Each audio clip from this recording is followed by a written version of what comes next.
हाय नमस्कार दोस्तों, मैं प्रेम तीत्री ऑथर एंड पब्लिक सर्वेंट।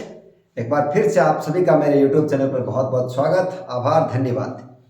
दोस्तों, आज के इस वीडियो में क्योंकि इस समय होली का त्यौहार जो कि जोरों शोरों से गांव गली शहर मोहल्लों में मनाया जा रहा है और इसी होली से जुड़ी हुई एक कहानी, इसी त्यौहार से जुड़ी हुई कहानी, जो कहानी हमें जीवन में क्या महत्वपूर्ण सूत्र दे रही है, हमें जीवन में किस तरह से 5 ऐसे सफलता के सूत्र दे रही है, वो कहानी मैं आज आपके सामने पेश करूंगा।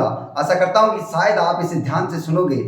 और वो कहानी है भक्त प्रहलाद की। आप इन बातों में विश्वास करते हैं या नहीं करते?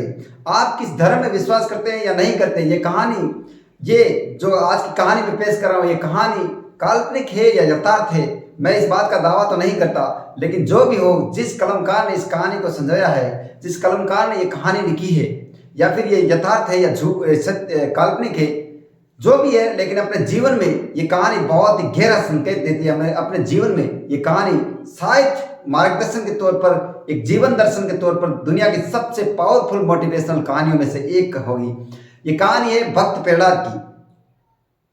होली के त्योहार को मनाने से पहले उस पात्र को लोग हमेशा याद करते हैं और उस पात्र का नाम है भक्त प्रहलाद।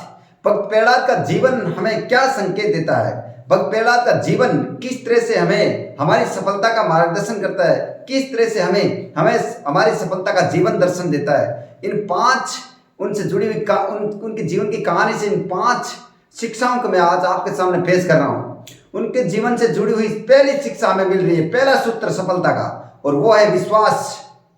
विश्वास कीजिए साहब, अपने आप पर विश्वास कीजिए, प्रकृति पर विश्वास कीजिए, अपने सपनों पर विश्वास कीजिए, अपने लक्ष्य के प्रति विश्वास कीजिए। भक्त प्रहलाद से सीखिए, उन्होंने कैसे ईश्वर भक्ति में विश्वास किया था, उन्होंने कैसे ईश्वर में विश्वास किया था। एक कल्पनीय, एक दृश्य लक्ष्य तय कर रखा था उन्होंने अपने जीवन में, ईश्वर को प्राप्त करना। अब ईश्वर उन्हें मिलेंगे कि नहीं मिलेंगे, ईश्वर होते हैं नहीं होते, ईश्वर कैसे होते हैं कैसे नहीं होते, एक कल्पनीय आदर्श लक्ष्य उन्होंने तय कर रखा था। लेकिन फिर भी अपना 100% उस पर विश्वास किया, पूरा विश्वास किया, उन पर अखंड विश्वास किया अपने लक्ष्य के प्रति। उन्होंने अपने लक्ष्य के प्रति विश्वास कीजिए। हमें जीवन में शिक्षा मिलती है कि अपने लक्ष्य के प्रति विश्वास कीजिए, अपने सपनों के प्रति विश्वास कीजिए, खुद पर विश्वास कीजिए, प्रकृति पर विश्वास कीजिए, अपने कार्यों पर विश्वास कीजिए। लक्ष्य जो सपना आपने तय कर रखा है वह एक दिन जरूर प्राप्त होगा, विश्वास कीजिए उस पर। ऐसे नहीं कि अपने सपनों पर आप लक्ष्य तय करते हैं और उन पर विश्वास करना छोड़ देते हैं, वह लक्ष्य प्राप्त नहीं हो सकता। और उनके जीवन से जुड़ी हुई दूसरी सबसे बड़ी शिक्षा हमें यह मिलती है, त्याग और समर्पण। भक्त प्रहलाद ने ईश्वर भक्ति का अपना लक्ष्य तय कर रखा था और उस लक्ष्य को प्राप्त करने के लिए अपना उन्होंने सर्वस्व त्याग कर दिया, सर्वस्व समर्पित हो गए अपने लक्ष्य के प्रति। एक ऐसा आरामदायक क्षेत्र, राजघराने से बिलोंग करते थे वो, हिरण्याकश्यप के पुत्र थे, सबसे पावरफुल शासक, उनके घर उन्होंने जन्म लिया था, सब कुछ था उनके पास, लेकिन सब कुछ छोड़ दिया, सब कुछ त्याग कर दिया और समर्पित हो गए सिर्फ और सिर्फ ईश्वर भक्ति पर। सिर्फ एक जीवन का किस्सा बदल दिया अपने आप को और लीन हो गए ईश्वर भक्ति में। अपने आप को समर्पित कर दिया ईश्वर के प्रति, अपने आप को समर्पित कर दिया भक्ति के प्रति। अपने आप को लक्ष्यों के प्रति समर्पित कीजिए, अपने आप को अपने सपने के प्रति समर्पित कीजिए। त्याग तो मांगता है साहब, यहां सपना, हर एक लक्ष्य अपने लेवल के अनुसार, अपने स्तर के अनुसार कीमत जरूर मांगता है। त्याग कीजिए उनके लिए, समर्पित होइए उनके लिए। छोड़ दीजिए वो संगत, जो संगत हमें लक्ष्यों की तरफ नहीं लेकर जाती है। छोड़ दीजिए वो आदत, जो आदत हमें लक्ष्यों के प्रति नहीं लेकर जाती है। छोड़ दीजिए वो माहौल, जो माहौल हमें लक्ष्यों के प्रति नहीं जाते। समर्पित होना पड़ेगा, अपने सपने के प्रति समर्पित होना पड़ेगा, अपने लक्ष्य के प्रति समर्पित होना पड़ेगा, तब जाकर के सफलता मिलती है। और उनके जीवन से जुड़ी हुई तीसरी सीख वो ये है कि परिस्थितियों का रोना रोना बंद करें।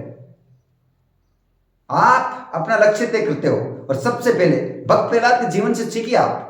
उनके जीवन का लक्ष्य कुछ और था और परिस्थितियां कुछ अलग थी। लक्ष्य तय कर लिया, ईश्वर भक्ति प्राप्त करना, और जन्म ले लिया हिरण्याकश्यप के घर। कैसी विकट परिस्थिति थी, अब उनके लक्ष्य के बिल्कुल विपरीत परिस्थिति थी, बिल्कुल भी अनुरूप नहीं थी उनकी परिस्थितियां। वो ईश्वर भक्ति में विश्वास करते थे, लेकिन जन्म ले लिया ऐसे घर में जो कि ईश्वर भक्ति में विश्वास नहीं करते थे, वो खुद की भक्ति करवाना चाहते थे। और वो भी परिस्थिति देने वाला इंसान कोई नॉर्मल इंसान नहीं था, उस देश का पावरफुल शासक था वो, उस साम्राज्य का राजा था वो। वो किसी भी तरह से परिस्थिति को अपने अनुकूल कर सकता था। लेकिन ऐसी विकट परिस्थिति में भी, ऐसी विपरीत परिस्थिति के बावजूद भी उन्होंने कभी यह नहीं सोचा कि मेरी परिस्थितियां अभी ये खिलाफ है, मेरे पापा इस दुनिया में है, तब तक मैं ये नहीं कर पाऊंगा, वो नहीं कर पाऊंगा, ये मुझे भक्ति करने नहीं देंगे, ये मुझे भक्ति करने से रोक रहे हैं, इनके सैनिक मुझे भक्ति करने से रोक रहे हैं, लोग मुझे ढूंढ ढूंढ के मारने की तलाश कर रहे हैं। ये इस तरह की परिस्थिति थी उनके जीवन में। लेकिन कभी उन्होंने परिस्थिति का रोना नहीं रोया, कभी ये नहीं कहा कि मेरे जीवन में परिस्थितियां ये है इसलिए मैं ये नहीं कर रहा हूं। नहीं, उन्होंने अपना लक्ष्य तय किया। परिस्थितियां जो थी ऑटोमेटिक अंत में अनुकूल हो गई उनके। अपने जीवन में लक्ष्य तय कीजिए। कभी ये मत सोचिए अभी परिस्थितियां ऐसी इसलिए लक्ष्य नहीं कर सकता, अभी परिस्थितियां ये इसलिए मैं लक्ष्य फिक्स नहीं कर सकता, ये लक्ष्य मेरी परिस्थितियों के अनुसार नहीं है। नो, जब आप अपना लक्ष्य तय करते हैं ना, धीरे धीरे उसके लिए काम करना शुरू करते हैं, तो अंत में परिस्थितियां ऑटोमेटिक उनके अनुकूल होती जाती है। आप परिस्थितियों को बदल के लक्ष्य तय करना चाहते हो तो ये सबसे बड़ी भूल है, क्योंकि परिस्थितियां तब तक नहीं बदलती जब तक आप परिस्थितियों को बदलने के लिए समर्पित नहीं होते, अपने लक्ष्य के प्रति समर्पित नहीं होते, तब तक परिस्थितियां लक्ष्य के अनुरूप नहीं होने वाली है। जब आप लक्ष्य तय करते हैं तो परिस्थितियां उसके अनुरूप होना शुरू हो जाती है। आप लक्ष्य तय करने के बगैर अगर परिस्थितियों को अपने अनुरूप करना चाहते हो तो ये बात असंभव है। और उनके जीवन से सीखिए चौथी सीख, उनके जीवन से सीखिए चौथी सीख, समस्याएं चाहे कैसी भी हो जीवन में, एक दिन उन समस्या का अंत जरूर होता है। अपने जीवन में समस्या छोटी बड़ी समस्या आती है, जो लक्ष्य अपन तय करते हैं उस लक्ष्य के अनुसार समस्या आती है। अपन जीवन में छोटी छोटी समस्या, आर्थिक समस्या को मान लेते हैं समस्या, अपने जीवन में थोड़ी सी कोई प्रॉब्लम आ जाती है, उसके बाद हम डिमोरलाइज हो जाते हैं। मेरे जीवन में इस लक्ष्य के प्रति ये समस्या, इसलिए मैं ये नहीं कर सकता, अभी मेरे पास पैसों की इतनी व्यवस्था नहीं इसलिए मैं ये नहीं कर सकता। जितना है उनसे कर सकते हो आप। कोरोना काल आ गया, ये जीवन में समस्या हो गई, अब इसका कोरोना रो रहे हैं। कुछ लोग छोटी छोटी घटनाओं के बाद सुसाइड कर लेते हैं। अपने जीवन में समस्या क्या, छोटी छोटी, उसने मुझे अस्वीकार कर दिया इसलिए जीवन में डिमोरलाइज हो गई और दुनिया छोड़कर चले गई। सोना नाराज तो बाबू को समस्या, बाबू नाराज तो सोना को समस्या। इस तरह की छोटी छोटी समस्या अपने जीवन में आती रहती है। अपने जीवन में कभी इस तरह की समस्या नहीं आएगी कि वो परमाणु बम अपन ने क्यों नहीं बनाया। अपने जीवन में भी ये समस्या नहीं आने वाली कि वो रूस और यूक्रेन में लड़ाई चल रही है, अपन को क्या डिसीजन लेना चाहिए, अपन को रूस को मनाना चाहिए, यूक्रेन को मनाना चाहिए, नहीं चाहिए। अपने जीवन में ये समस्या नहीं आने वाली है। अपने जीवन में अपने इस तरह की समस्या आने वाली है। कोई थोड़ी सी जीवन में प्रॉब्लम आंच आ गई, गिव अप कर दिया अपने सपनों को, छोड़ दिया अपने सपनों को कि इस सपने को साकार करने के लिए यह समस्या आ रही है, इसलिए समस्याओं से बाहर निकल के, जब तक जिंदा है तब तक समस्या रहेगी। समस्या कहां नहीं है, किसके जीवन में समस्या नहीं है, कहां नहीं है समस्या, हर जगह समस्या है। भक्त प्रहलाद के जीवन की समस्या तो बड़ी विकट समस्या थी और अनंत समस्या थी, जिसको न नर मार सकता था, न नारी मार सकता था, न सुर न असुर, कोई नहीं मार सकता था। न आसमान में मर सकता था, न जमीन पर मर सकता था, न घर में मर सकता था, न बाहर मर सकता था, न अग्नि में जल सकता था, न पानी में मर सकता था। न वो इंसान अस्त्र से मरता था, ना शस्त्र से मरता था। अनंत समस्या थी जिसका कोई अंत ही नहीं था। और अपन को तो दूसरे लोग थोड़ा बहुत कह देते हैं कि उसने ये कह दिया, इसका मतलब उसने सोच विचार के किया होगा कि आप सफल नहीं हो सकते। उन्होंने तो लोगों को उसकी समस्या के बारे में यहां तक बताया था कि इसे तो ब्रह्मा का वरदान प्राप्त है, इसका तो कोई अंत है ही नहीं माना। अपन को थोड़ा कोई एक बार कोई आदेश आ जाता है तो उसके बाद डिमोरलाइज हो जाते हैं, अब इस आदेश का खंडन होना ही नहीं है, अपने जीवन में कर ही नहीं सकते। एक बार कहीं फेल हो गए, एक बार असफल हो गए तो गिव अप कर दिया कि अब हम सफल हो ही नहीं सकते।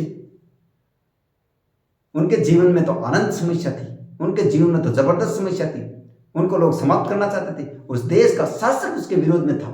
आप राजनीति में जाते हो, विरोध करना लाजमी है। आप किसी भी क्षेत्र में जाते हो, स्वीकृतियां मिलना लाजमी है। और अगर सफलता इतनी आसान होती तो हर एक इंसान सफल होता।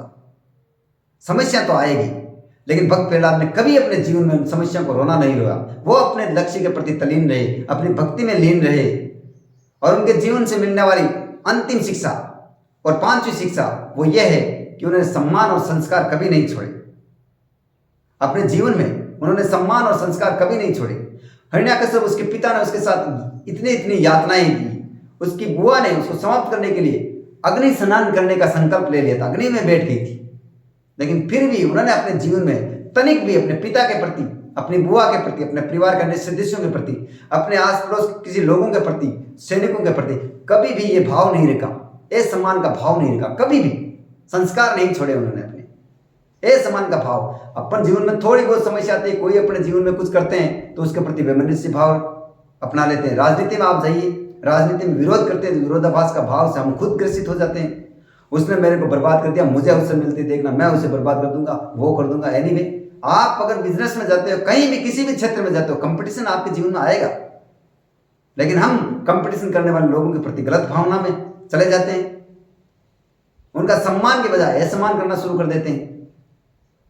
और जब आप किसी भी लक्ष्य को लेकर समर्पित होते हैं, किसी भी लक्ष्य को लेकर कार्य करना शुरू करते हैं, तो शुरू में विरोध होना, आपके प्रति गलत विचार होना, आपके प्रति बुरी भावनाएं रखना, आपके प्रति बुराइयां होना, ये लाजमी है। लेकिन जब आप अंत में अपनी सफलता प्राप्त करते हैं तो पूरी दुनिया आपके पीछे काफिले के रूप में नजर आती है, पूरी दुनिया आपके साथ खड़ी हुई नजर आती है। जब शुरुआत में अगर ये इस तरह की प्रकृति स्वरूप समस्या ना हो तो हर कोई इंसान सफलता के रास्ते पर चला जाता, हर कोई इंसान आज सफलता प्राप्त कर लिया होता।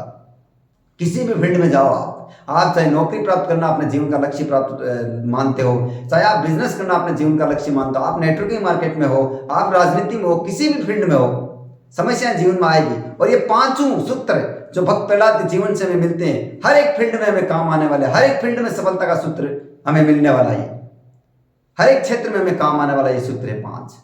और इन्हीं 5 सूत्रों से अपन सफलता प्राप्त कर सकते हैं। और भक्त प्रहलाद, क्योंकि ये होली का महोत्सव है और इस बार मैं आशा करता हूं कि अंत तक इस वीडियो को आपने देखा है, तो अपने जीवन में आप अपना लक्ष्य तय करके अपने लक्ष्य के प्रति आने वाले इन्हीं 5 सूत्रों के, इन्हीं 5 सीढ़ियों को आप अपने जीवन में इंप्लीमेंट करते हुए अपने लक्ष्य के प्रति समर्पित हो गए। और अंत तक इस वीडियो को देखने के लिए, अंत तक आपका वीडियो को देखने के लिए तहे दिल से शुक्रिया, आभार, धन्यवाद। और आशा करता हूं कि ये होली आपके जीवन में अपार सफलताएं लेकर आए। इस होली के बाद अब आप अपने जीवन में अपार सफलताओं को प्राप्त करने के लिए समर्पित हो। इसी कामना और विश्वास के साथ आपका तहे दिल से शुक्रिया, आभार, धन्यवाद।